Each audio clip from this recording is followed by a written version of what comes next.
Hello दोस्तों, welcome to decode Indian. I hope आप सभी अच्छे हैं। तो जैसा कि लेक्चर का थंबनेल और टाइटल से आपको समझ में आ गया होगा कि आज का ये लेक्चर थोड़ा सा अलग है। आज का ये लेक्चर एसबीआई सीबीओ एस्पिरेंट्स के लिए है। आपको पता होगा कि आपका एग्जाम 20 जुलाई को होने वाला है। तो आपके एग्जाम में बैंकिंग नॉलेज एक ऐसा सब्जेक्ट है जहां पे आप आसानी से ज्यादा मार्क्स ऑब्टेन कर सकते हैं, राइट? तो आज के इस लेक्चर में हम बैंकिंग नॉलेज के ऊपर कुछ इंपॉर्टेंट एमसीक्यूज को डिस्कस करने वाले हैं।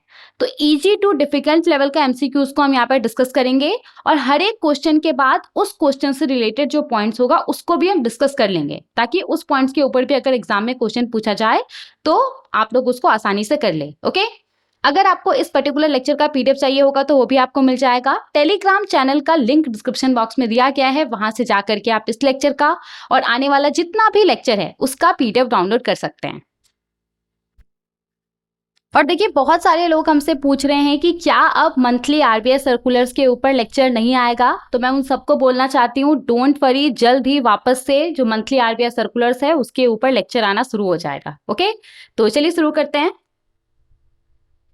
देखिए, शुरू करने से पहले मुझे एक छोटा सा अपडेट देना है। वैसे तो टेलीग्राम चैनल में ऑलरेडी मैंने बता दिया था, लेकिन क्योंकि लेक्चर आ रहा था तो यहाँ पे बस मैं थोड़ा सा ये अपडेट दे देती हूँ आप लोगों को। देखिए, बहुत सारे स्टूडेंट्स ने हमें पर्सनली मेल किया था एसबीआई सीबीओ के कोर्स के लिए। तो हमने उनके लिए एक पीडीएफ कोर्स तैयार किया था जिसके अंदर 6 मॉड्यूल है। मॉड्यूल 1 बैंकिंग नॉलेज का, मॉड्यूल 2 आरबीआई सर्कुलर्स का, module 3 banking and financial awareness का। तो मॉड्यूल 2 और मॉड्यूल 3 जो ये आरबीआई सर्कुलर्स और बैंकिंग एंड फाइनेंशियल अवेयरनेस का है, उसमें हमने लास्ट 6 मंथ का, which is January to June का आरबीआई सर्कुलर्स और बैंकिंग एंड फाइनेंशियल अवेयरनेस को कवर किया है। और मॉड्यूल 4, 5, 6 के अंदर हमने 1400 plus easy to difficult level MCQs को ऐड किया है बैंकिंग नॉलेज के ऊपर, आरबीआई सर्कुलर्स के ऊपर और बैंकिंग एंड फाइनेंशियल अवेयरनेस के ऊपर। तो इसको अनाउंस किया हुआ 2 दिन ही हुआ, लेकिन बहुत सारे जो रिस्पॉन्स था वो बहुत अच्छा था। 500 प्लस स्टूडेंट्स ने हमसे कांटेक्ट किया और ये जो पीडीएफ कोर्स है वो अवेल किया। और हमारा भी यही उद्देश्य था कि जितने सारे भी एसबीआई सीबीओ एस्पिरेंट्स हैं वो सब ये जो पीडीएफ कोर्स है उसको पढ़े और बैंकिंग नॉलेज और जो जीए के अंदर आपका बैंकिंग और फाइनेंशियल अवेयरनेस से क्वेश्चन पूछा जाता है, तो बैंकिंग नॉलेज और जीए में वो ज़्यादा से ज़्यादा मार्क्स ऑब्टेन कर सके। और इसी उद्देश्य के साथ हमने ये जो आपका पीडीएफ कोर्स है उसका प्राइस बहुत ही कम रखा था, सिर्फ 119 रुपीज़ रखा था। तो आप में से कोई भी अगर इंटरेस्टेड है तो यहाँ पे वो पीडीएफ कोर्स को अवेल कर सकता है इस व्हाट्सएप नंबर के थ्रू हमसे कांटेक्ट करके। अभी भी आपके पास टाइम है, आपका एग्जाम 20 जुलाई को है, अभी भी आपके पास 4-5 दिन का समय है। अगर आप अच्छे से इस पीडीएफ कोर्स को पढ़ेंगे, इसमें 1400 plus easy to difficult level MCQs है, अगर आप इसको अच्छे से करेंगे तो ट्रस्ट मी आप बहुत अच्छा स्कोर कर सकते हैं बैंकिंग नॉलेज और जीए के अंदर। और ना कि सिर्फ एसबीआई सीबीओ के लिए, कोई भी बैंकिंग एग्जाम जिसमें कि फाइनेंशियल अवेयरनेस के ऊपर क्वेश्चन पूछा जाता है, आरबीआई सर्कुलर्स के ऊपर क्वेश्चन पूछा जाता है, जो जनरल बैंकिंग नॉलेज है उसके ऊपर क्वेश्चन पूछा जाता है, तो वो सब इस पीडीएफ कोर्स को अवेल कर सकते हैं। ये एक कंप्रिहेंसिव पीडीएफ कोर्स है। ओके, तो यही बस अपडेट देना था आपको। चलिए शुरू करते हैं और देखते हैं कि कौन कौन सा क्वेश्चन है हमारे पास, इंपॉर्टेंट क्वेश्चन है बैंकिंग नॉलेज के ऊपर।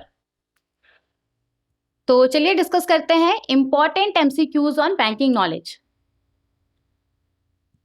यहाँ पे हमारे पास जो सबसे पहला क्वेश्चन है, इस क्वेश्चन में आपसे पूछा जा रहा है कि इनमें से किस रेट का इस्तेमाल करके reserve bank of India commercial बैंकों को पैसे उधार पे देता है, कमर्शियल बैंकों का जो शॉर्ट टर्म लिक्विडिटी नीड होता है उसको पूरा करने के लिए। तो बताइए क्या होगा इसका राइट आंसर। और मैंने पहले ही बोल दिया है कि इस एमसीक्यू सेशन के अंदर easy to difficult level questions है। ओके, तो बताइए क्या होगा इसका राइट आंसर। देखिए, इसका जो राइट आंसर है वो है ऑप्शन ए, रेपो रेट। तो आपको पता होगा रेपो रेट क्या है। रेपो रेट एक ऐसा इंटरेस्ट रेट है जिसके ऊपर reserve bank of India liquidity adjustment facility LAF के तहत जो भी एलएएफ पार्टिसिपेंट्स है, जो भी बैंक्स है, उसको लिक्विडिटी प्रोवाइड करता है। जो गवर्नमेंट सिक्योरिटीज होता है, जो दूसरा अप्रूव्ड सिक्योरिटीज होता है, उसके अगेंस्ट में। तो रेपो रेट एक ऐसा इंटरेस्ट रेट है जिसपे आरबीआई एलएएफ के तहत जितना भी एलएएफ पार्टिसिपेंट्स है, जो भी बैंक्स है, उसको लिक्विडिटी प्रोवाइड करता है गवर्नमेंट और दूसरे सिक्योरिटीज के अगेंस्ट में। ओके, जब हम बात करते हैं रेपो रेट का, तो इसके एग्जैक्ट ऑपोजिट क्या है, रिवर्स रेपो रेट। तो रिवर्स रेपो रेट क्या है, ये एक ऐसा इंटरेस्ट रेट है जिसके ऊपर reserve bank of India banking system के अंदर जो एक्सेस लिक्विडिटी रहता है उसको एब्जॉर्ब करता है। तो इस रेट के ऊपर रिजर्व बैंक ऑफ इंडिया बैंकों से फंड को बोरो करता है, और क्योंकि यहाँ पे आरबीआई अब बैंकों से फंड बोरो कर रहा है, राइट, तो आरबीआई को भी बैंकों को कोलेटरल के तौर पे जो भी एलिजिबल सिक्योरिटीज होता है, गवर्नमेंट सिक्योरिटीज, वो देना होता है। तो ये रेपो रेट और जो ये आपका रिवर्स रेपो रेट है, जो रेपो और रिवर्स रेपो ट्रांजेक्शन होता है, वो दोनों ही ट्रांजेक्शन लिक्विडिटी एडजस्टमेंट फैसिलिटी के तहत होता है। ओके, समझ में आ गया। अब क्योंकि यहाँ पे हम रेपो रेट के बारे में बात कर रहे हैं, तो जो करेंट रेपो रेट है उसको भी हम डिस्कस कर लेते हैं। आपको पता होगा कि मॉनेटरी पॉलिसी कमेटी का मीटिंग हुआ था जून में, और मॉनेटरी पॉलिसी कमेटी ने जो ये आपका पॉलिसी रेपो रेट है लिक्विडिटी एडजस्टमेंट फैसिलिटी के तहत, डोंट वरी, इसको अभी हम डिस्कस करने वाले हैं लिक्विडिटी एडजस्टमेंट फैसिलिटी को। तो मॉनेटरी पॉलिसी कमेटी ने जो लिक्विडिटी एडजस्टमेंट फैसिलिटी के तहत रेपो रेट है उसको 50 बेसिस पॉइंट से कम कर दिया है। पहले ये 6% था, अभी इसको कम करके 5.50% कर दिया है। ओके, तो आपको ये भी याद रखना है कि कितने बेसिस पॉइंट से कम किया गया है, 50 बेसिस पॉइंट से कम किया गया है। ओके, बहुत बार लोग इजी क्वेश्चन में ही गलत करके आ जाते हैं, तो ये याद रखिएगा। तो जो करंट रेपो रेट है वो कितना है अभी, 5.50%, याद रहेगा। और जो रिवर्स रेपो रेट है वो है 3.35%। ओके, आगे बढ़ते हैं, नेक्स्ट क्वेश्चन को देखते हैं।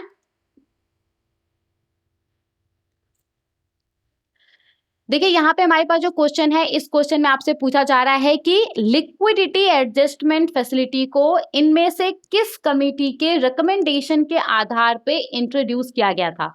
तो बताइए क्या होगा इसका राइट आंसर। देखिए इसका जो राइट आंसर है वो है ऑप्शन ए, नरसिम्हम कमेटी। तो लिक्विडिटी एडजस्टमेंट फैसिलिटी है क्या, तो ये एक मॉनेटरी पॉलिसी टूल है। इसी टूल का इस्तेमाल करके जो रिजर्व बैंक ऑफ इंडिया है ना, वो जो पूरा हमारा बैंकिंग सिस्टम है उसके अंदर लिक्विडिटी को इंजेक्ट करता है। जब एक्सेस लिक्विडिटी आ जाता है तो इसी टूल का इस्तेमाल करके उस एक्सेस लिक्विडिटी को reserve bank of India absorb करता है बैंकों से फंड बोरो करके। तो 1998 का जो बैंकिंग सेक्टर रिफॉर्म्स के ऊपर नरसिम्हम कमेटी था ना, उसी के रिकमेंडेशन के आधार पे ये जो आपका लिक्विडिटी एडजस्टमेंट फैसिलिटी है इसको इंट्रोड्यूस किया गया था।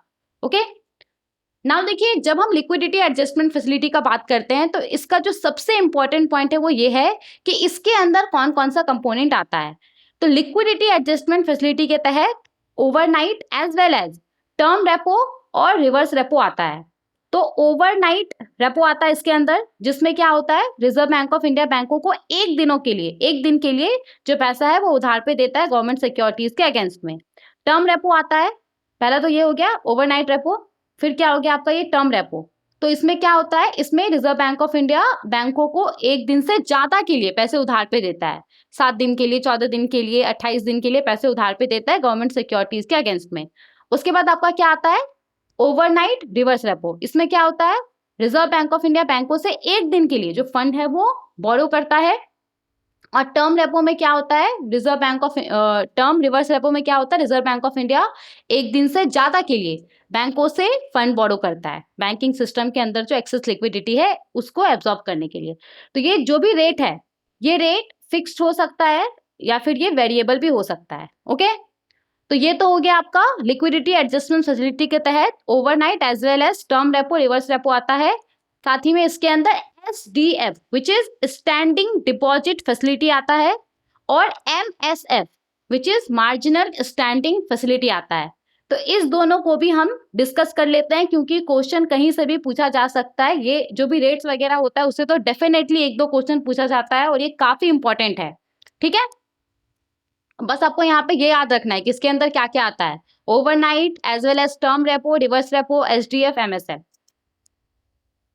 तो यहाँ पे अगर हम स्टैंडिंग डिपॉजिट फैसिलिटी SDF के बारे में बात करें तो क्या होता है, देखिए रिवर्स रेपो को अभी हमने देखा था, राइट। रिवर्स रेपो में क्या होता है, रिजर्व बैंक ऑफ इंडिया बैंकों से फंड बोरो करता है गवर्नमेंट सिक्योरिटीज को, जो भी एलिजिबल सिक्योरिटीज रहता है उसको कोलेटरल के तौर पे दे करके, राइट। तो होता क्या था ना, जब आरबीआई को बैंकिंग सिस्टम के अंदर से लिक्विडिटी एब्जॉर्ब करना होता था तब तक ये अनिवार्य था कि आरबीआई के पास जो सिक्योरिटीज है वो होना चाहिए कोलेटरल के तौर पे देने के लिए, राइट। तो ये एक समस्या था, ये एक प्रॉब्लम था। तो इसी को दूर करने के लिए ये जो पूरा आपका स्टैंडिंग डिपॉजिट फैसिलिटी एसडीएफ का कॉन्सेप्ट है, इसको इंट्रोड्यूस किया गया था। स्टैंडिंग डिपॉजिट फैसिलिटी को इंट्रोड्यूस किया गया था रिजर्व बैंक ऑफ इंडिया के द्वारा अप्रैल 2022 में। तो ये क्या है? ये एक ऐसा टूल है जिस टूल के तहत रिजर्व बैंक ऑफ इंडिया बैंकों से फंड बोरो करता है बिना किसी कोलेटरल के। ओके, तो ये याद रखिएगा, एसडीएफ के तहत क्या होता है, यहाँ पे जो रिजर्व बैंक ऑफ इंडिया है वो बैंकों से बिना किसी कोलेटरल के फंड बोरो करता है। ओके, अब देखिए ये जो एसडीएफ रेट होता है ना, जिस रेट पे आरबीआई बिना किसी कोलेटरल के बैंकों से फंड बोरो करता है, जो ये एसडीएफ रेट होता है वो हमेशा जो पॉलिसी रेपो रेट रहता है उससे 25 बेसिस पॉइंट कम होता है। तो अभी हमने देखा था रेपो रेट कितना है, चलिए जल्दी बताइए कितना है रेपो रेट? 5.50%, राइट। तो यहाँ पे इससे 25 बेसिस पॉइंट कम होता है एसडीएफ। तो जो current standing deposit facility rate है वो कितना है? 5.25%। याद रहेगा। आगे बढ़ते हैं। देखिए यहाँ पे अब है हमारे पास marginal standing facility MSF rate. तो ये क्या होता है? ये एक पीनल रेट है। इस रेट के ऊपर ना बैंक्स ओवरनाइट बेसिस पे इमरजेंसी सिचुएशन में रिजर्व बैंक ऑफ इंडिया से फंड बोरो करता है, जो उसका स्टैट्यूटरी लिक्विडिटी रेशियो होता है, जो एसएलआर सिक्योरिटीज होता है, उसका इस्तेमाल करके। तो एसएलआर के बारे में आपको पता होगा। तो स्टैट्यूटरी लिक्विडिटी रेशियो के तहत क्या होता है, बैंकों को बैंक का जो डिपॉजिट होता है उसका एक परसेंटेज बैंक को इंश्योर करना पड़ता है कि उसने लिक्विड एसेट के फॉर्म में रखा हुआ है। कैश हो गया, गोल्ड हो गया, आपका दूसरा सिक्योरिटीज हो गया। तो यहाँ पे मार्जिनल स्टैंडिंग फैसिलिटी क्या है? मार्जिनल स्टैंडिंग फैसिलिटी के तहत ना जो आपका बैंक है वो ओवरनाइट बेसिस पे रिजर्व बैंक ऑफ इंडिया से इमरजेंसी सिचुएशन में फंड बोरो करता है, जो एसएलआर के अंदर उसका सिक्योरिटीज रहता है, उसका इस्तेमाल करके, उसको कोलेटरल के तौर पे दे करके। अब यहाँ पे मोस्ट इंपॉर्टेंट पॉइंट ये है कि बैंक यहाँ पे एमएसएफ के तहत ऐसा नहीं हो सकता कि बैंक कितना भी एसएलआर सिक्योरिटीज को कोलेटरल के तौर पे दे करके और इमरजेंसी सिचुएशन में फंड बोरो कर रहा है। यहाँ पे एक लिमिट है। लिमिट क्या है? 2%। तो बैंक का जो NDTL होता है which is net demand time liability, तो इसका जो भी 2% आता है ना, उतने वैल्यू का ही जो स्टैट्यूटरी लिक्विडिटी रेशियो, जो SLR के अंदर जो सिक्योरिटीज है, उसका इस्तेमाल करके जो बैंक्स है वो मार्जिनल स्टैंडिंग फैसिलिटी के तहत रिजर्व बैंक ऑफ इंडिया से ओवरनाइट बेसिस पे इमरजेंसी सिचुएशन में फंड बोरो कर सकता है। ओके, तो क्योंकि यहाँ पे इमरजेंसी सिचुएशन में फंड बोरो किया जाता है, तो इसीलिए ये जो एमएसएफ रेट होता है वो थोड़ा ज्यादा होता है, तो इसलिए यहाँ पे पीनल रेट मेंशन है। ओके, तो एमएसएफ रेट कितना होता है? तो ये हमेशा याद रखिएगा पॉलिसी रेपो रेट से 25 बेसिस पॉइंट ज्यादा होता है। ओके, मतलब रेपो रेट से 25 बेसिस पॉइंट ज्यादा होता है। तो बताइए रेपो रेट कितना था? 5.50% था, तो उससे ज्यादा होता है। इस हिसाब से जो current marginal standing facility rate है वो कितना है? 5.25%। ओके, समझ में आ गया? ये क्वेश्चन क्या पूछा जा रहा है? कहीं से भी आपसे क्वेश्चन पूछा जा सकता है, ना कि सिर्फ रेपो रेट। ये आपसे एसडीएफ से क्वेश्चन पूछा जा सकता है, एमएसएफ से क्वेश्चन पूछा जा सकता है। तो हमारा जो यहाँ पे क्वेश्चन था वो तो लिक्विडिटी एडजस्टमेंट फैसिलिटी को लेकर के था।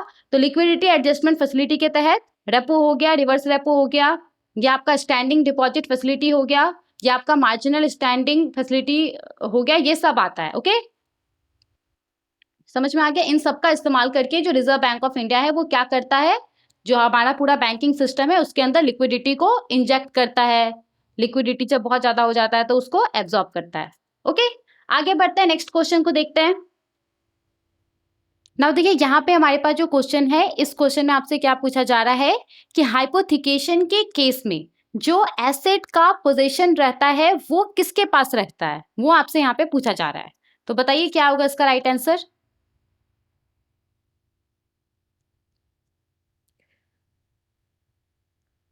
देखिए यहाँ पे जो राइट आंसर है वो है ऑप्शन सी, बोरोवर।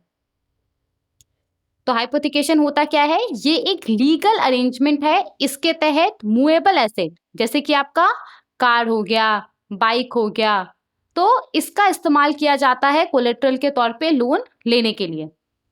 तो यहाँ पे क्या होता है कि एसेट का जो पोजीशन रहता है वो बोरोवर के ही पास रहता है, जो एसेट रहता है वो बोरोवर के ही पास रहता है।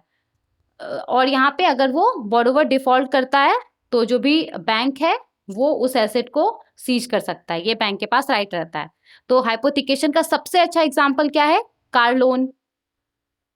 कार लोन में क्या होता है, आपने कार लोन लिया, कार मूवेबल एसेट है, कार का इस्तेमाल आप करते हैं, कार आपके पास रहता है, लेकिन कार के ऊपर बैंक का लीगल राइट रहता है। अगर आपने लोन का रीपेमेंट नहीं किया तो बैंक के पास राइट है कि बैंक उसको सीज कर सकता है, उसको सेल कर सकता है अपना पैसा रिकवर करने के लिए। तो हाइपोथिकेशन को याद रखने का सबसे अच्छा एग्जाम्पल क्या है? Car loan. तो इसमें क्या होता है, कार क्या है? मूवेबल एसेट है, राइट। और इसमें कार किसके पास रहता है? आपके पास रहता है। आप बोरोवर है मान लीजिए, तो कार किसके पास रहता है? आपके पास रहता है। तो क्वेश्चन में सिंपली क्या पूछा जा रहा था कि हाइपोथिकेशन के केस में जो एसेट का जो पोजीशन है वो किसके पास रहता है? बोरोवर के पास रहता है। ओके, ना देखिए यहाँ पे तो क्वेश्चन हाइपोथिकेशन से पूछा गया था, लेकिन क्वेश्चन आपसे दूसरे टर्म से भी पूछा जा सकता है, जैसे कि मोर्गेज हो गया, प्लेज हो गया, लियन हो गया, इन सब से क्वेश्चन अक्सर पूछा जाता है। तो इसीलिए हम थोड़ा थोड़ा इन सबको भी देख लेते हैं। इसके बाद देखिए क्या आता है? मोर्गेज। तो मोर्गेज क्या होता है? मोर्गेज एक लीगल एग्रीमेंट है। इसमें क्या होता है? Immovable property. इमूवेबल प्रॉपर्टी जैसे कि आपका घर हो गया, जमीन हो गया, बिल्डिंग हो गया, उसको सिक्योरिटी के तौर पे इस्तेमाल किया जाता है लोन के लिए। तो इसमें क्या होता है कि अगर बोरोवर डिफॉल्ट करता है तो जो लेंडर रहता है, जो बैंक रहता है, वो उसको क्लेम कर सकता है, उसको सेल कर सकता है। और मोर्गेज में भी जो भी एसेट है, एसेट का जो पोजीशन है वो किसके पास रहता है? बोरोवर के ही पास रहता है। तो मोर्गेज का सबसे अच्छा एग्जांपल क्या है? मोर्गेज का सबसे अच्छा एग्जांपल है होम लोन। होम लोन में क्या होता है? आपने होम लोन लिया, आप घर में रह रहे हैं, लेकिन उसके ऊपर जो राइट है, लीगल राइट, वो किसका रहता है? बैंक का रहता है। तब तक रहता है जब तक कि आप लोन का रीपेमेंट नहीं कर देते हैं। ओके, तो यहाँ पे मोर्गेज को याद रखने का सबसे अच्छा एग्जाम्पल क्या है? होम लोन है। इसके बाद आता है प्लेज। तो प्लेज में क्या होता है? देखिए, प्लेज में जो बोरोवर रहता है ना, बोरोवर मूवेबल गुड्स। अब यहाँ पे मूवेबल गुड्स का मतलब है गोल्ड समझ लीजिए, स्टॉक समझ लीजिए, वेयर हाउसेस में जो गुड्स वगैरह रहता है वो समझ लीजिए। तो प्लेज में क्या होता है ना, प्लेज में जो बोरोवर रहता है ना, बोरोवर मूवेबल गुड्स का जो पोजीशन रहता है उसको ट्रांसफर कर देता है लेंडर को, बैंक को ट्रांसफर कर देता है सिक्योरिटी के तौर पे लोन के लिए। अब गोल्ड लोन में क्या होता है? आप बैंक गए, बैंक में आपने गोल्ड जमा किया और उसके अगेंस्ट में आपको बैंक ने लोन दिया, तो आप फिजिकली जो गोल्ड ज्वेलरी वगैरह होता है वो आप बैंक को दे देते हैं, बैंक के पास जमा कर देते हैं, और वो बैंक के पास तब तक रहता है जब तक कि आप लोन का रिपेमेंट नहीं कर देते हैं। अगर बोरोवर डिफॉल्ट करेगा, अगर आप डिफॉल्ट करेंगे, तो यहाँ पे जो बैंक है, बैंक उस गोल्ड को सेल कर सकता है और अपना पैसा रिकवर कर सकता है। तो ये क्या हो गया? प्लेज। तो प्लेज को याद रखने का सबसे अच्छा एग्जांपल क्या है? Gold loan. ओके, इसके बाद देखिए एक टर्म है लिएन। तो लिएन क्या होता है? देखिए, लिएन के तहत ना जो लेंडर रहता है उसके पास राइट रहता है बोरोवर के एसेट को पोजेस करके रखने का। तो लिएन के तहत जो लेंडर रहता है उसके पास राइट रहता है कि वो बोरोवर के एसेट को जब्त करके रख सकता है तब तक जब तक कि लोन का रीपेमेंट नहीं हुआ है। तो लिएन का जो सबसे अच्छा एग्जांपल है वो ये हो सकता है, मान लीजिए कि कोई बैंक है और उस बैंक के अंदर आपका एक एफडी है और सेम बैंक से आपने लोन भी लिया हुआ है। अब यहाँ पे आप लोन का रीपेमेंट नहीं कर रहे हैं, तो बैंक क्या करता है? बैंक इस एफडी के ऊपर लिएन इम्पोज कर देता है। तो अब क्या है ना कि जब तक आप इस लोन का रीपेमेंट नहीं करेंगे तब तक आप ये जो एफडी है आपका उसको आप विड्रॉ नहीं कर सकते हैं। तो ये क्या होता है? लिएन होता है। लिएन में क्या होता है? जो लेंडर रहता है, जैसे कि हमारे एग्जाम्पल में जो बैंक है, बैंक के पास ये राइट है कि आपका जो ये एसेट है एफडी, उसको वो अपने पास पोजेस करके रख सकता है। ओके, तो ये क्या होता है? लिएन। याद रखिएगा कि इसमें जो ओनरशिप होता है एसेट का उसको लेंडर को ट्रांसफर नहीं किया जाता है, ये याद रखिएगा। इसमें जो लेंडर रहता है उसके पास बस ये अधिकार रहता है कि वो बोरोवर के एसेट को अपने पास पोजेस करके रख सकता है तब तक जब तक कि लोन का रीपेमेंट नहीं होता है। तो लिएन को याद रखने का सबसे अच्छा एग्जाम्पल क्या है? ये एफडी वाला एग्जाम्पल। ओके, देखिए अगर आपको एग्जाम्पल याद रहेगा ना, जैसे कि हाइपोथिकेशन हो गया, तो हाइपोथिकेशन आपको कैसे याद रखना है? कार लोन से आपको याद रखना है। ओके, तो मान लीजिए हाइपोथिकेशन से कुछ क्वेश्चन पूछा गया, तो आप कार लोन याद करेंगे। कार लोन में क्या क्या होता है? कार क्या है? कार मूवेबल एसेट है। तो अगर पूछा गया कि इसमें कौन किस तरह का एसेट इन्वॉल्व रहता है, तो मूवेबल एसेट। इसके बाद यहाँ पे अगर आपसे पूछा गया कि जो पोजीशन रहता है वो किसके पास रहता है, तो कार लोन में क्या होता है? कार आपके पास रहता है, तो पोजीशन किसके पास रहता है? बोरोवर के पास रहता है। तो आप जो ये सब टर्म है ना, इससे रिलेटेड आप एक एक एग्जाम्पल याद कर लीजिए, तो कैसा भी क्वेश्चन आएगा आप उसको आसानी से कर लेंगे। हाइपोथिकेशन के लिए आपको क्या याद रखना है? Car loan. मॉर्गेज के लिए आपको क्या याद रखना है? Home loan. प्लेज के लिए आपको क्या याद रखना है? Gold loan. और लिएन के लिए आपको ये जो एफडी वाला एग्जाम्पल है ये याद रखना है। ओके, समझ में आ गया? आगे बढ़े, दूसरे क्वेश्चन को देखें। देखिए यहाँ पे हमारे पास जो क्वेश्चन है, इस क्वेश्चन में आपसे पूछा जा रहा है कि जो मोर्गेज होता है, मोर्गेज में किस तरह का एसेट इन्वॉल्व होता है। तो मोर्गेज के लिए कौन सा एग्जाम्पल मैंने आपको याद कराया था? Home loan. तो इस आधार पे बताइए मोर्गेज के अंदर किस तरह का जो एसेट है वो इन्वॉल्व रहता है। तो यहाँ पे जो राइट आंसर है वो क्या है? Option D, immovable property. Okay, तो मोर्गेज क्या है? ये एक लीगल एग्रीमेंट है। इसमें क्या होता है? इमूवेबल प्रॉपर्टी को, जैसे कि आपका घर हो गया, बिल्डिंग हो गया, लैंड हो गया, तो यहाँ पे उसको सिक्योरिटी के तौर पे इस्तेमाल किया जाता है लोन के लिए। याद रहेगा? आगे बढ़ते हैं, नेक्स्ट क्वेश्चन को देखते हैं।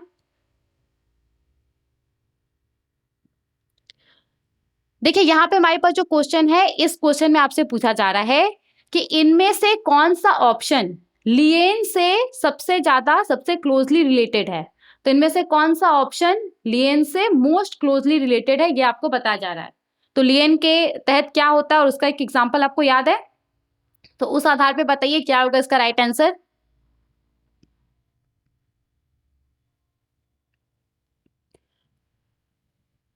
तो यहाँ पे जो राइट आंसर है वो क्या है? Option C, right to retain the asset.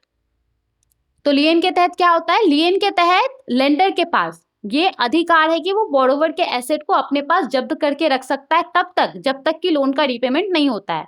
तो यहाँ पे right to retain the asset, ये किसके पास ये राइट रहता है? लेंडर के पास रहता है। ठीक है, तो ये सब कुछ क्वेश्चंस था। आई होप हाइपोथिकेशन या आपका मोर्गेज, प्लेज, लिएन के ऊपर कुछ भी क्वेश्चन पूछा जाएगा आप उसको आसानी से सॉल्व कर लेंगे। ओके, आगे बढ़ते हैं, नेक्स्ट क्वेश्चन को देखते हैं।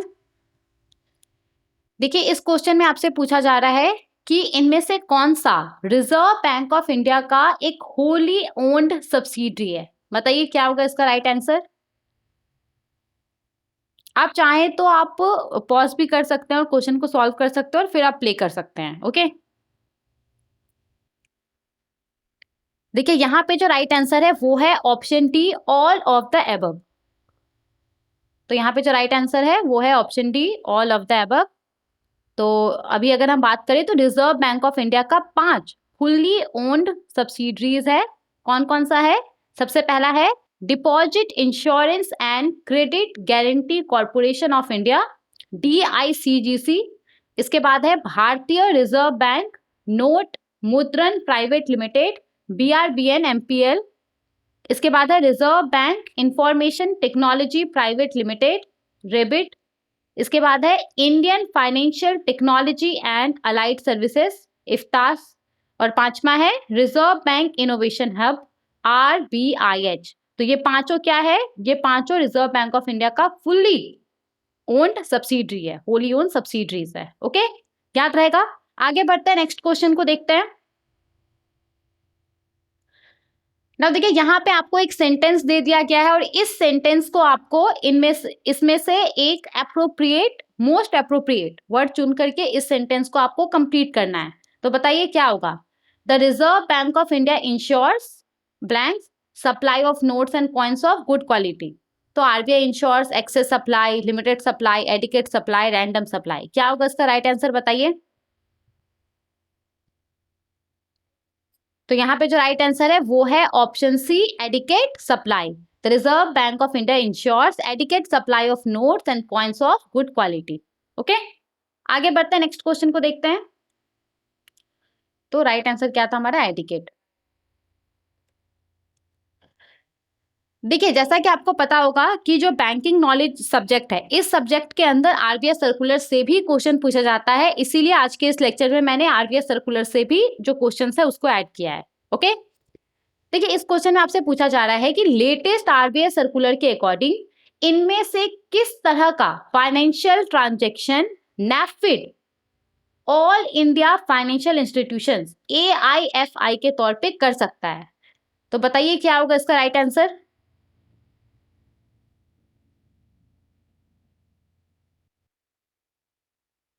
देखिए यहाँ पे जो राइट आंसर है वो क्या है, option A, credit default swap and repo transaction. तो जो नेफिड है, NAFED all India financial institution के तौर पे क्रेडिट डिफॉल्ट स्वैप और जो रेपो ट्रांजेक्शन है उसमें पार्टिसिपेट कर सकता है। तो जो राइट आंसर है वो क्या है, ऑप्शन ए।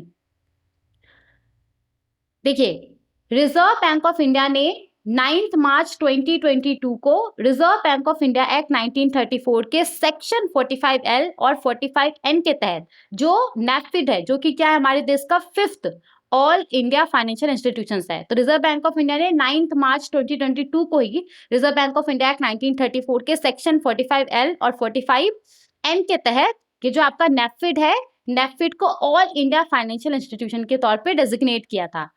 और यहाँ पे जितना सारा भी ऑल इंडिया फाइनेंशियल इंस्टीट्यूशंस है ना, वो सब क्रेडिट डिफॉल्ट स्वैप में जो रेपो ट्रांजेक्शन्स होता है उसमें पार्टिसिपेट कर सकता है। तो यहाँ पे इसी चीज को क्लैरिफाई करने के लिए कि ये जो आपका नेफिड है वो भी परमिटेड है, ये credit default swap repo transaction इसमें AIFI के तौर पे पार्टिसिपेट करने के लिए यहाँ पे रिजर्व बैंक ऑफ इंडिया ने सर्कुलर इशू किया था। ओके, और इसी के ऊपर आपसे क्वेश्चन पूछा गया था। समझ में आ गया, आगे बढ़ते हैं।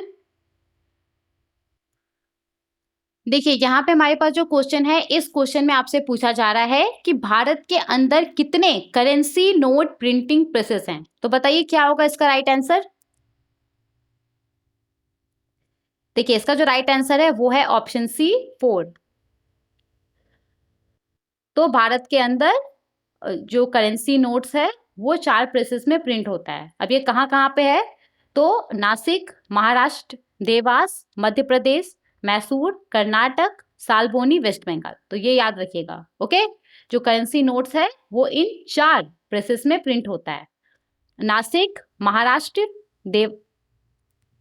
देवास, मध्य प्रदेश, मैसूर, कर्नाटका और सालबोनी, वेस्ट बंगाल। ओके, आगे बढ़ते हैं, नेक्स्ट क्वेश्चन को देखते हैं। ना देखिए आगे बढ़ने से पहले यहाँ पे कुछ डिटेल्स दिया गया है। तो जो बैंक नोट्स है वो 4 करेंसी प्रेसेस में प्रिंट होता है, अभी हमने देखा, जिसमें से 2 यहाँ पे गवर्नमेंट ऑफ इंडिया के द्वारा ओन किया जाता है। गवर्नमेंट ऑफ इंडिया का जो security printing and minting corporation of India limited है, SPMCIL, इसके द्वारा 2 जो करेंसी प्रेसेस है वो ओन किया जाता है। मतलब जो गवर्नमेंट ऑफ इंडिया है ना, गवर्नमेंट ऑफ इंडिया, तो ये जो आपका SPMCIL है, इसके थ्रू 2 जो करेंसी प्रेसेस है उसको ओन करता है। ठीक है, और इसके बाद यहाँ पे जो 2 है उसको रिजर्व बैंक ओन करता है। इसका जो होली ओन सब्सिडरी है Bharatiya reserve bank note Mudran private limited, BRBN MPL, इसके थ्रू। ओके, आगे बढ़ते हैं, नेक्स्ट क्वेश्चन को देखते हैं। देखिए यहाँ पे हमारे पास जो क्वेश्चन है, इस क्वेश्चन में आपसे पूछा जा रहा है कि कोई एक इंडिविजुअल क्रेडिट इंफॉर्मेशन कंपनी से कितने बार free full credit report FFCR के लिए रिक्वेस्ट कर सकता है किसी एक कैलेंडर ईयर में। समझ में आ गया क्वेश्चन, किसी एक कैलेंडर ईयर में जनवरी से दिसंबर के बीच में कोई एक इंडिविजुअल क्रेडिट इंफॉर्मेशन कंपनी से कितनी बार फ्री फुल क्रेडिट रिपोर्ट के लिए रिक्वेस्ट कर सकता है। बताइए क्या होगा इसका राइट आंसर।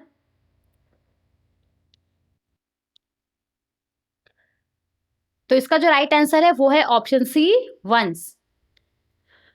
तो यहाँ पे जो क्रेडिट इंफॉर्मेशन कंपनी है वो इलेक्ट्रॉनिक फॉर्मेट में जो भी इंडिविजुअल है उसके रिक्वेस्ट के बाद एक free full credit report provide करेगा, इंक्लूडिंग क्रेडिट स्कोर, एक बार प्रोवाइड करेगा, साल में कभी भी प्रोवाइड कर सकता है, जनवरी से लेकर के दिसंबर के बीच में, वैसे इंडिविजुअल को जिसका भी जो क्रेडिट स्कोर है वो उसके पास अवेलेबल होगा।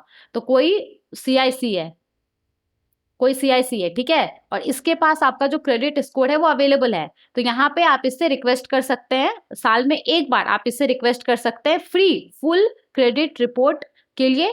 तो ये आपको साल में एक बार free full credit report provide करेगा इंक्लूडिंग क्रेडिट स्कोर। ओके, ये आपसे यहाँ पे पूछा जा रहा था क्वेश्चन में। आगे बढ़ते हैं, नेक्स्ट क्वेश्चन को देखते हैं।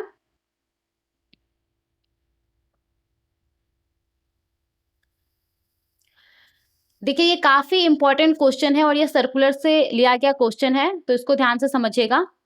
देखिए, जो reserve bank of India credit information reporting directions 2025 को इशू किया गया था, तो उसके अकॉर्डिंगली अगर कोई कंप्लेनेंट है जो कि क्रेडिट इंस्टीट्यूशन या फिर CIC के पास कंप्लेन करता है, तो और कंप्लेन करने के 30 कैलेंडर डेज के अंदर अगर उसका जो भी कंप्लेन है वो रिजॉल्व नहीं होता है, तो इस केस में जो कंप्लेनेंट है उसको किस हिसाब से जो कंपनसेशन है वो पे किया जाना है, ये आपको बताना है। बताइए।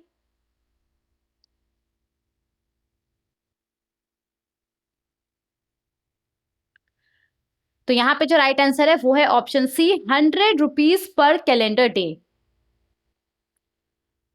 तो कोई कंप्लेनेंट है, उसने क्रेडिट इंस्टीट्यूशन या फिर क्रेडिट इंफॉर्मेशन कंपनी के पास कंप्लेन किया है किसी क्रेडिट इंफॉर्मेशन को लेकर के, तो जिस डेट को कंप्लेन फाइल किया गया है उसके अगर 30 कैलेंडर डेज के अंदर उसका जो कंप्लेन है वो रिजॉल्व नहीं होता है, तो यहाँ पे उसके बाद जितना भी दिन डिले होगा हर दिन का यहाँ पे 100 रुपीज पर कैलेंडर डे के हिसाब से जो कंप्लेनेंट है उसको कंपनसेट करना पड़ेगा।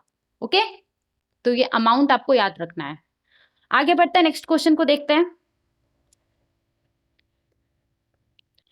ये भी काफी इंपॉर्टेंट क्वेश्चन है, तो इसको ध्यान से समझिएगा। वैसे तो इस क्वेश्चन को मैंने टेलीग्राम ग्रुप में काफी बार पोस्ट किया है, तो आप लोगों में से ज्यादातर लोगों को ये क्वेश्चन का आंसर याद हो गया होगा, लेकिन फिर भी जिनको नहीं पता है, तो इस क्वेश्चन में आपसे क्या पूछा जा रहा है कि रेगुलेटेड एंटिटीज को इनमें से कौन सा नंबरिंग सीरीज इस्तेमाल करने के लिए बोला गया है, ट्रांजेक्शनल या सर्विस कॉल्स के लिए। तो बताइए क्या होगा इसका राइट आंसर।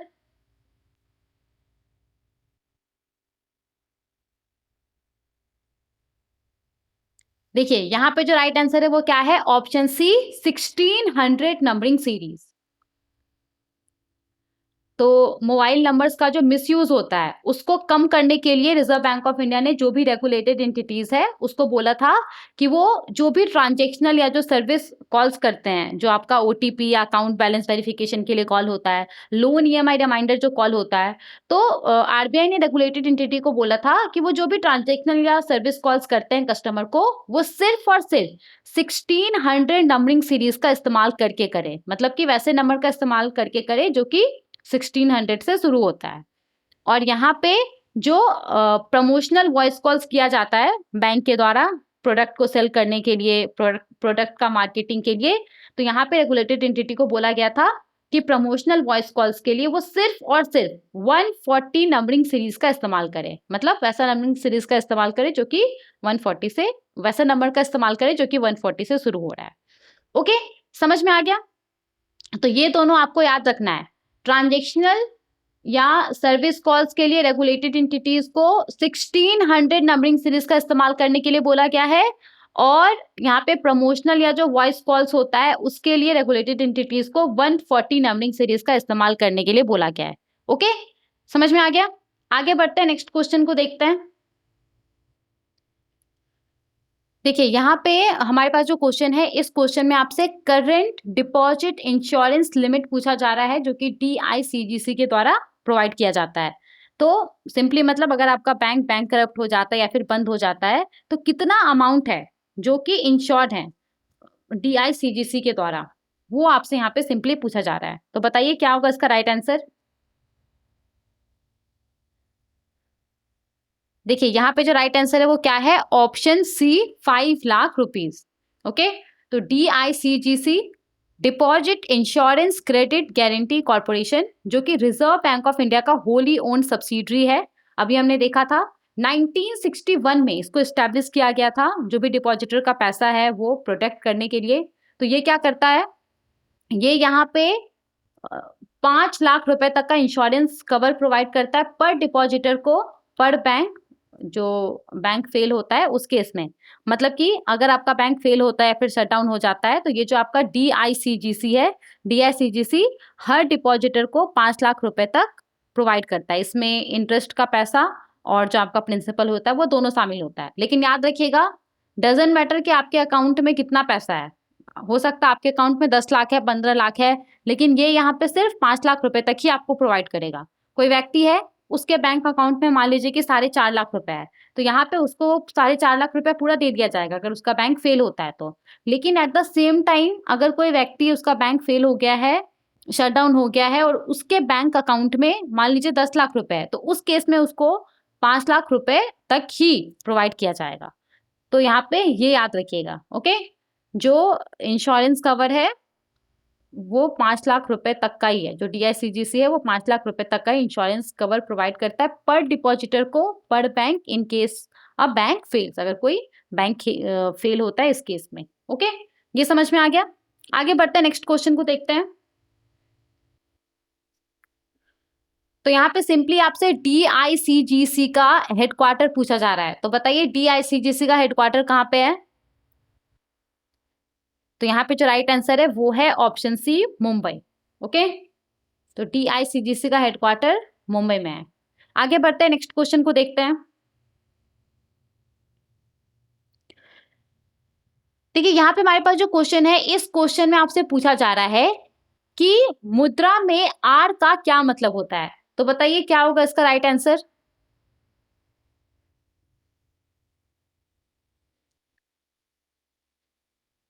देखिए इसका जो राइट आंसर है वो क्या है, ऑप्शन सी, रीफाइनेंस। तो मुद्रा का फुल फॉर्म क्या है, M for micro, U for units, D for development and R for refinance, A for agency. तो मुद्रा का फुल फॉर्म क्या है, micro units development and refinance agency limited. तो ये एक फाइनेंशियल इंस्टीट्यूशन है जिसको कि गवर्नमेंट ऑफ इंडिया के द्वारा सेटअप किया गया था, जो माइक्रो यूनिट्स एंटरप्राइजेस है उसके डेवलपमेंट के लिए, उसके रीफाइनेंसिंग के लिए।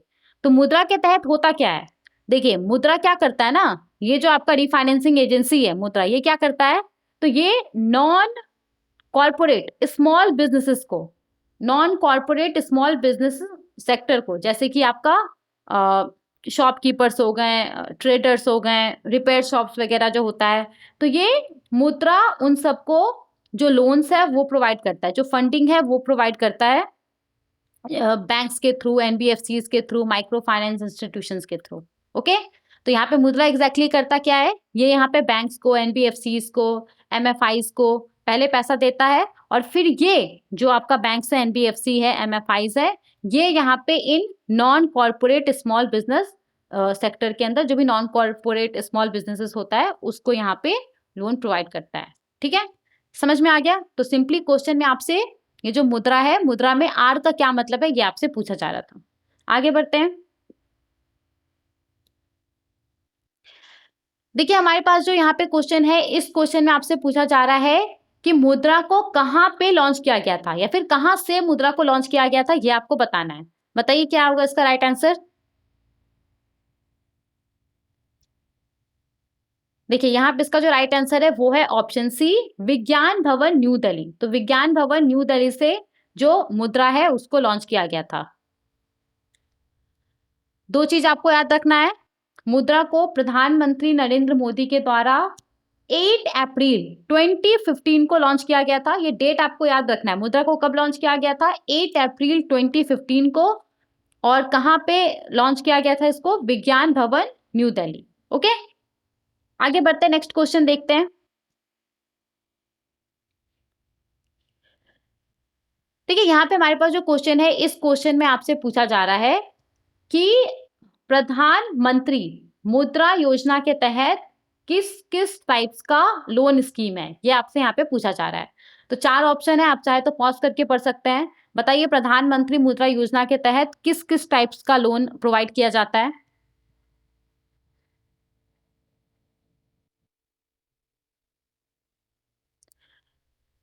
देखिए यहाँ पे जो राइट आंसर है वो क्या है, ऑप्शन सी। तो प्रधानमंत्री मुद्रा योजना के तहत शिशु, किशोर, तरुण, तरुण प्लस कैटेगरी के तहत लोन्स प्रोवाइड किया जाता है। अब इन अलग अलग कैटेगरी के तहत कितना कितना लोन्स प्रोवाइड किया जाता है, तो इसको भी देख लीजिए क्योंकि इसके ऊपर भी क्वेश्चन पूछा जाता है। देखिए, अगर हम शिशु का बात करें तो ये जो शिशु है, शिशु के तहत 50,000 रुपए तक का लोन्स प्रोवाइड किया जाता है। किशोर के तहत 50,000 रुपए से ज्यादा का और 5 लाख रुपए तक का लोन प्रोवाइड किया जाता है। तरुण कैटेगरी के अंदर 5 लाख रुपए से ज्यादा का और 10 लाख रुपए तक का लोन प्रोवाइड किया जाता है। और तरुण प्लस, जिसको कि अभी ऐड किया गया है, तरुण प्लस कैटेगरी के अंदर 10 लाख रुपए से ज्यादा का और 20 लाख रुपए तक का लोन प्रोवाइड किया जाता है। और याद रखिएगा कि तरुण प्लस कैटेगरी के अंदर सिर्फ वैसे ही एंटरप्रेन्योर्स को लोन मिल सकता है जिसने कि पहले ये जो तरुण है, तरुण के अंदर लोन लिया हुआ था और उसका रीपेमेंट उसने कर दिया। ठीक है, तो सिर्फ वैसे एंटरप्रेन्योर्स को ही यहाँ पे तरुण प्लस कैटेगरी के तहत 10 लाख रुपए से ज्यादा का और 20 लाख रुपए तक का लोन मिल सकता है जिसने कि पहले तरुण कैटेगरी के तहत लोन लिया हुआ था और उसका रीपेमेंट कर दिया। तो इस लिमिट को फिर से एक बार देख लीजिए। शिशु के तहत 50,000 रुपए तक का लोन प्रोवाइड किया जाता है। किशोर कैटेगरी के तहत 50,000 रुपए से ज्यादा का और 5 लाख रुपए तक का लोन प्रोवाइड किया जाता है। तरुण कैटेगरी के तहत 5 लाख रुपए से ज्यादा का और 10 लाख रुपए तक का लोन प्रोवाइड किया जाता है। तरुण प्लस कैटेगरी के तहत 10 लाख रुपए से ज्यादा का और 20 लाख रुपए तक का जो लोन्स है वो प्रोवाइड किया जाता है। ओके, याद रहेगा। चलिए आगे बढ़ते हैं, नेक्स्ट क्वेश्चन को देखते हैं।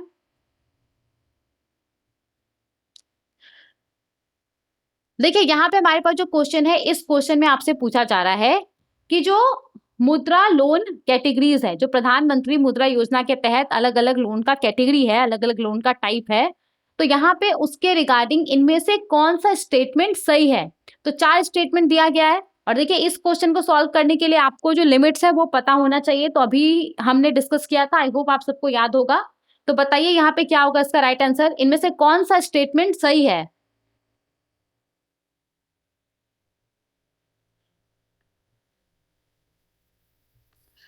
देखिए यहाँ पे जो राइट आंसर है वो क्या है, ऑप्शन सी।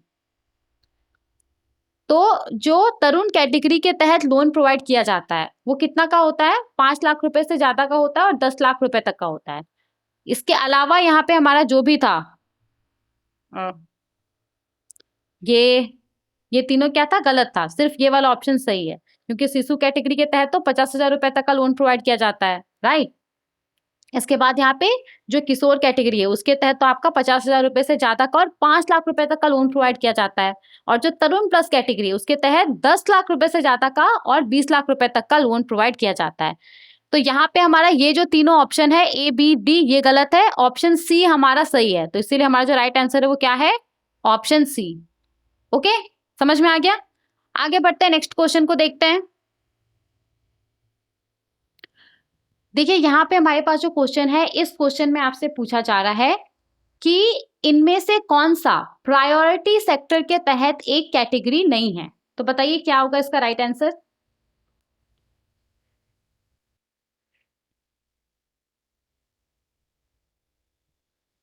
देखिए यहाँ पे जो राइट आंसर है वो क्या है, ऑप्शन डी, डिफेंस। तो डिफेंस प्रायोरिटी सेक्टर के तहत कैटेगरी के अंदर नहीं आता है। ठीक है, प्रायोरिटी सेक्टर के अंदर जो अलग अलग कैटेगरीज है उसमें नहीं आता है। तो यहाँ पे आप देख सकते हैं ये सब कैटेगरीज है जो कि प्रायोरिटी सेक्टर के अंदर आता है। Agriculture, micro small and medium enterprises, export credit, education, housing, social infrastructure, renewable energy और अदर्स। तो ये आपको जो ये 8 सेक्टर्स है ये आपको याद रखना, ये एग्जाम में पूछा जा सकता है।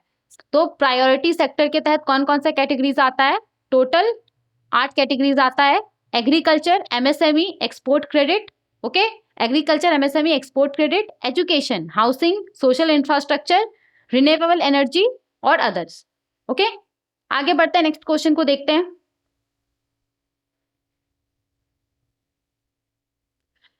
देखिए यहाँ पे हमारे पास जो क्वेश्चन है ये काफी इंपॉर्टेंट क्वेश्चन है, तो इसको ध्यान से समझिएगा। देखिए इस क्वेश्चन में आपसे क्या पूछा जा रहा है, यहाँ पे आपसे पूछा जा रहा है कि जो revised priority sector lending norms है जो कि फाइनेंशियल ईयर 2025-2026 से एप्लीकेबल है, तो यहाँ पे उसके तहत स्मॉल फाइनेंस बैंक के लिए ओवरऑल पीएसएल टारगेट क्या है ये आपसे पूछा जा रहा है। तो बताइए क्या होगा इसका राइट आंसर। जून में ही जून 2025 में ही ये जो लिमिट है वो चेंज हुआ है, जो आपका ओवरऑल पीएसएल टारगेट है, सॉरी, वो चेंज हुआ है। तो बताइए क्या होगा इसका राइट आंसर। देखिए यहाँ पे जो राइट आंसर है वो क्या है, ऑप्शन ए 60% ऑफ एएनबीसी। तो यहाँ पे जो स्मॉल फाइनेंस बैंक है, स्मॉल फाइनेंस बैंक को ये इंश्योर करना है कि फाइनेंशियल ईयर 2025-2026 से वो इस बात को इंश्योर करे कि उसका जो एएनबीसी है या जो सीईओ बीएससी है, दोनों में से जो भी बड़ा है, कम से कम 60% उसने उसका जो प्रायोरिटी सेक्टर है उसके अंदर लेंड किया हुआ है। ओके, अब देखिए ये न्यूज काफी इंपॉर्टेंट है, तो इसीलिए मैंने इसका थोड़ा सा डिटेल्स ऐड कर लिया है। इसको हम समझ लेते हैं कि क्या यहाँ पे कैसे ये 60% हुआ है, उसके बाद हम दूसरे क्वेश्चन को देखेंगे। ओके, देखिए यहाँ पे पहले क्या था कि स्मॉल फाइनेंस बैंक को ये इंश्योर करना था कि उसका जो एएनबीसी है या सीईओ बीएससी है, उसने उसका कम से कम 75% जो प्रायोरिटी सेक्टर है उसके अंदर लेंड किया हुआ है। तो पहले क्या था, स्मॉल फाइनेंस बैंक के लिए जो ओवरऑल पीएसएल टारगेट था वो कितने का था, 75% का था। ओके, अब देखिए इस 75% में से ना 40% उसको इंश्योर करना था, स्मॉल फाइनेंस बैंक को इंश्योर करना था कि इस 75% में से 40%। अब बहुत लोगों को यहाँ पे क्या लगता है कि एएनबीसी का 75% निकाल लिया और फिर उसका 40% जो अमाउंट आएगा उसका बात हो रहा है। नहीं, पीएसएल के अंदर जो भी टारगेट है, जो भी सब टारगेट है, हमेशा याद रखिएगा कि वो एएनबीसी या सीईओ बीएससी दोनों में से जो भी बड़ा होता है उसके बेसिस पे ही कैलकुलेट किया जाता है।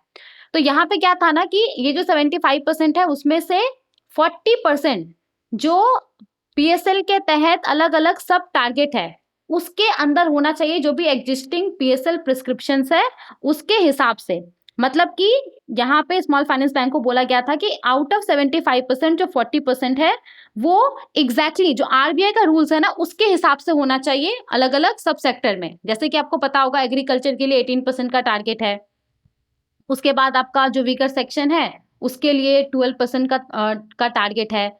तो यहाँ पे आउट ऑफ 75% जो 40% है, ये यहाँ पे नियम था कि जो 40% है वो जो पीएसएल सब सेक्टर्स है, स्पेसिफिक जो पीएसएल सब सेक्टर्स है, तो उसके अंदर होना चाहिए एग्जैक्टली जो आरबीआई का रूल्स है उसके हिसाब से। ओके, और यहाँ पे जो बैलेंस 35% है ना वो यहाँ पे एक या फिर एक से ज्यादा जो भी सब सेक्टर है पीएसएल के तहत उसके अंदर हो सकता है, जहां पे भी जो आपका स्मॉल फाइनेंस बैंक है उसको लगता है कि वो अच्छा है। ओके, तो ये यहाँ पे अभी तक नियम था ना, यहाँ पे चीजों को रिव्यू किया गया है और यहाँ पे जो ये एडिशनल कंपोनेंट है 35% का उसको फाइनेंशियल ईयर 2025-2026 से कम करके कितना कर दिया गया है, 20% कर दिया गया है। ओके, तो इसी वजह से यहाँ पे जो ओवरऑल पीएसएल टारगेट है वो कितना हो गया है, 60% हो गया है।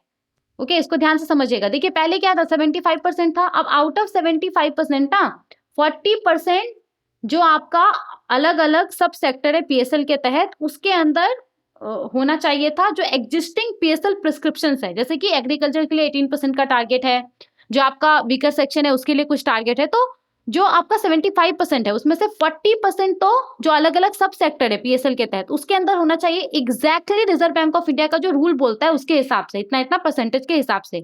और जो बैलेंस आपका 35% है वो किसी दूसरे जो सब सेक्टर है, किसी एक या फिर दूसरा जो सब सेक्टर है पीएसएल का उसके अंदर हो सकता है, जिसमें भी मतलब स्मॉल फाइनेंस बैंक जिसमें भी अच्छा है उस सेक्टर में हो सकता है। ओके, जिस सेक्टर में भी उसको लगता है कि करना चाहिए। ओके,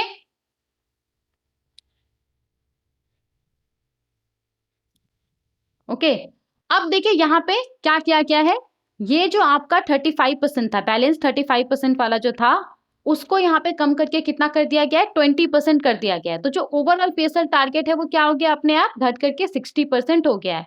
तो अब यहाँ पे इस 60% में से जो 40% है, 40% ऑफ एएनबीसी और CEO BSC whichever is higher, तो इस 60% में से जो 40% है वो अलग अलग जो सब सेक्टर है उसके अंदर होना चाहिए एग्जैक्टली जो रिजर्व बैंक ऑफ इंडिया का रूल है उसके हिसाब से। और जो बैलेंस 20% है वो यहाँ पे स्मॉल फाइनेंस बैंक अपने हिसाब से कर सकता है, एक या फिर एक से ज्यादा सब सेक्टर में अपने हिसाब से वो कर सकता है। अब मान लीजिए कि कोई स्मॉल फाइनेंस बैंक है और उसका रिन्यूएबल एनर्जी के अंदर अच्छा खासा प्रेजेंस है, तो वो क्या करेगा, वो ये जो उसका 20% है उसका वो ये जो 20% है उसको वो कहाँ पे लैंड करेगा ज्यादा से ज्यादा, जो आपका रिन्यूएबल एनर्जी सेक्टर है उसके अंदर लैंड करेगा। ओके, तो ये पूरा यहाँ पे न्यूज है। तो सिंपली आपसे क्वेश्चन में क्या पूछा जा रहा था, यहाँ पे आपसे क्वेश्चन में पूछा जा रहा था कि जो revised priority sector lending norms है जो कि फाइनेंशियल ईयर 2025-2026 से एप्लीकेबल है, तो उसके हिसाब से यहाँ पे स्मॉल फाइनेंस बैंक के लिए ओवरऑल पीएसएल टारगेट क्या है,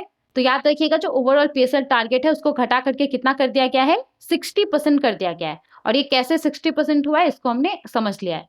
फिर भी अगर आपको कहीं पे कंफ्यूजन लगता है तो आप हमें कमेंट कर सकते हैं, हम उसका रिप्लाई जरूर करेंगे, या फिर एक बार इसको आप फिर से सुन सकते हैं, तो आपको आई एम श्योर कि समझ में आ जाएगा। लेकिन फिर भी समझ में नहीं आता है तो प्लीज हमें कमेंट कीजिए, हम जरूर रिप्लाई करेंगे।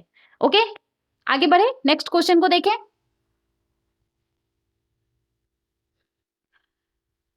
देखिए यहाँ पे हमारे पास जो क्वेश्चन है, इस क्वेश्चन में आपसे पूछा जा रहा है कि reserve bank of India act 1934 के किस सेक्शन के तहत मॉनेटरी पॉलिसी कमिटी को जो सेंट्रल गवर्नमेंट है उसके द्वारा कॉन्स्टिट्यूट किया जाता है।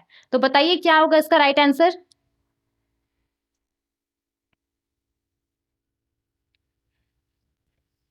देखिए यहाँ पे जो राइट आंसर है क्या है, यहाँ पे जो राइट आंसर है वो है option B, section 45 Z B. तो याद रखिएगा Reserve bank of India act 1934 के सेक्शन 45 जेड बी के तहत जो मॉनेटरी पॉलिसी कमिटी है उसको सेंट्रल गवर्नमेंट के द्वारा कॉन्स्टिट्यूट किया जाता है। ओके, आगे बढ़ते हैं, नेक्स्ट क्वेश्चन को देखते हैं।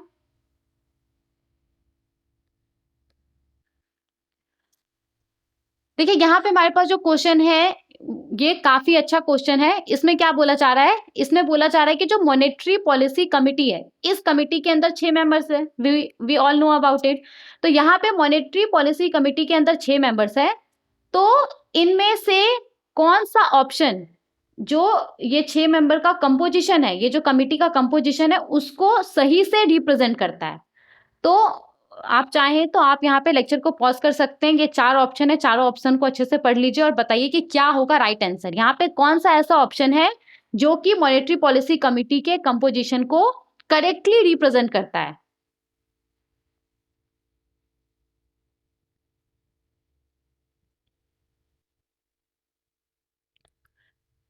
देखिए यहाँ पे जो राइट आंसर है वो क्या है, यहाँ पे जो राइट आंसर है वो है ऑप्शन डी।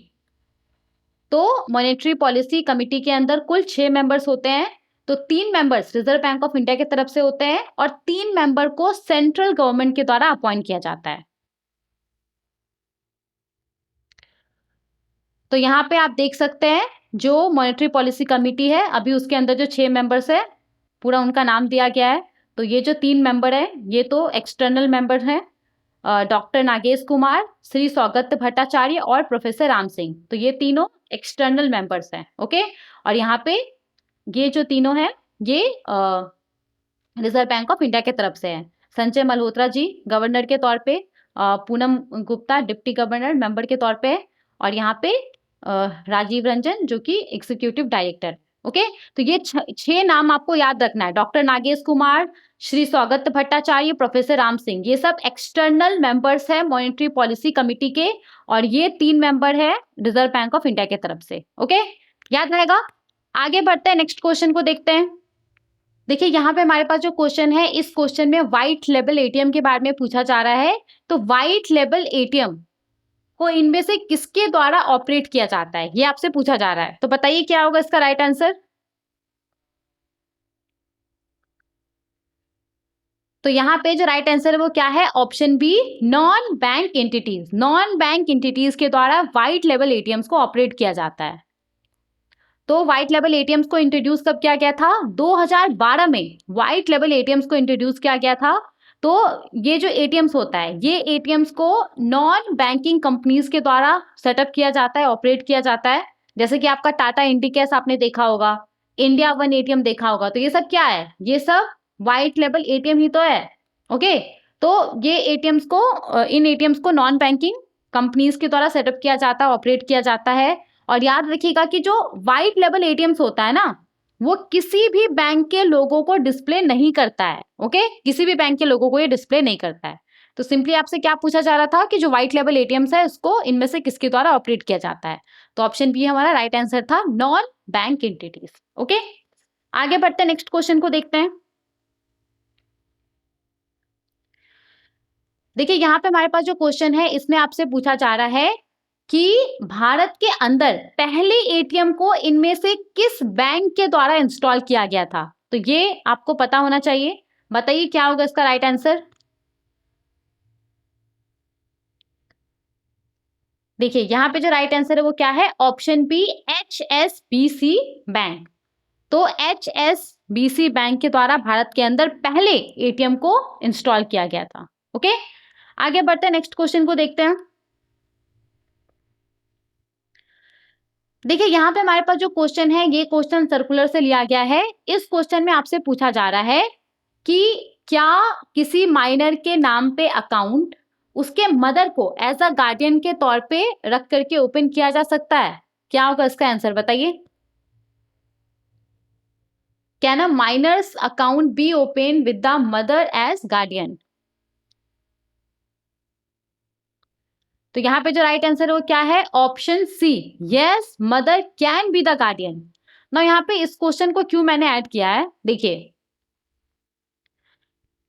ये तो आपको पता ही होगा कि किसी भी एज का माइनर को जो बैंक है वो अलाउ कर सकता है सेविंग्स या फिर जो टर्म डिपॉजिट अकाउंट होता है वो ओपन करने के लिए, उसको ऑपरेट करने के लिए उसके नेचुरल गार्डियन के थ्रू या फिर लीगल गार्डियन के थ्रू। नाउ यहाँ पे आरबीआई ने एक चीज को और क्लैरिफाई किया है।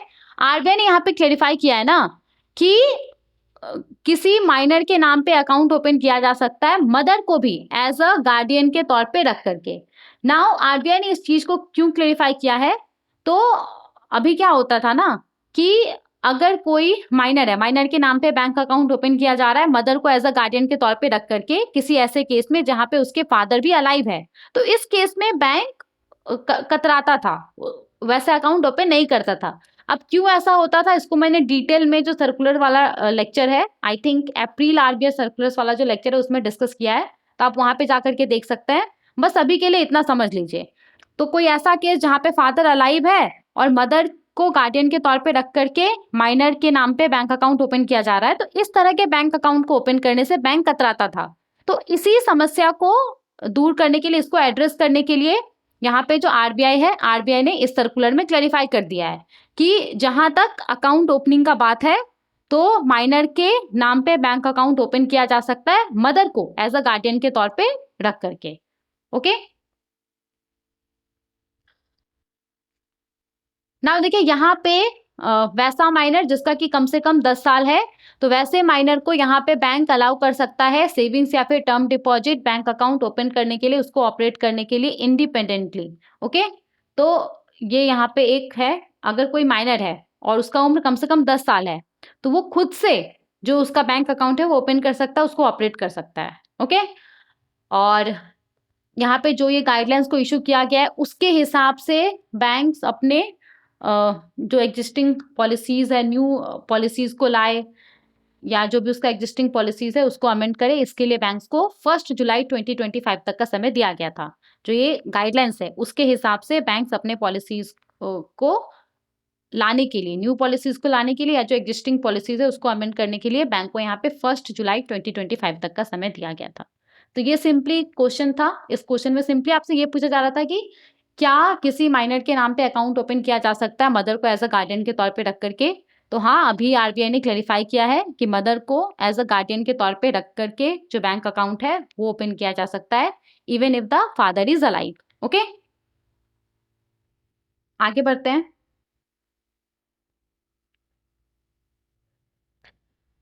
ना देखिए यहाँ पे ये सब क्वेश्चंस था जिसको हमने डिस्कस किया है। आई होप जितने सारे भी क्वेश्चंस हमने डिस्कस किया है वो सब आपको समझ में आ गया होगा। कहीं पे भी कुछ भी कंफ्यूजन रहने से आप हमें कमेंट कर सकते हैं। अब यहाँ पे मैंने कुछ क्वेश्चंस ऐड किया है जिसका आंसर मैं आपको नहीं बताने वाली हूँ, जिसका आंसर आप हमें बताएंगे कमेंट में। ओके, तो देख लेते हैं। 4-5 क्वेश्चन है।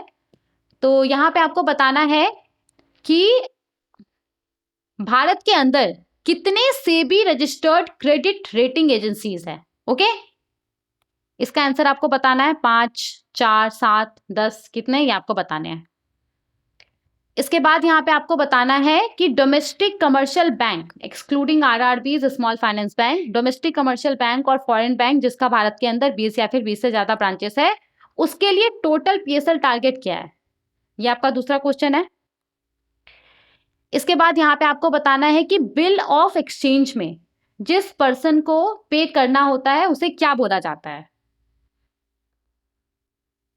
इसके बाद आपको बताना है कि नेगोशिएबल इंस्ट्रूमेंट एक्ट 1881 के सेक्शन 13 के तहत इनमें से कौन सा एक नेगोशिएबल इंस्ट्रूमेंट नहीं है। इसका आंसर आपको बताना है। और यहाँ पे आपको बताना है कि जो सर्टिफिकेट ऑफ डिपॉजिट है, सर्टिफिकेट ऑफ डिपॉजिट के लिए मिनिमम इन्वेस्टमेंट लिमिट क्या है, ये आपको बताना है। ओके, तो ये 5 क्वेश्चन है जिसका आंसर आपको कमेंट करके बताना है। आई होप आपको ये लेक्चर इन्फॉर्मेटिव लगा होगा। Thank you so much for watching.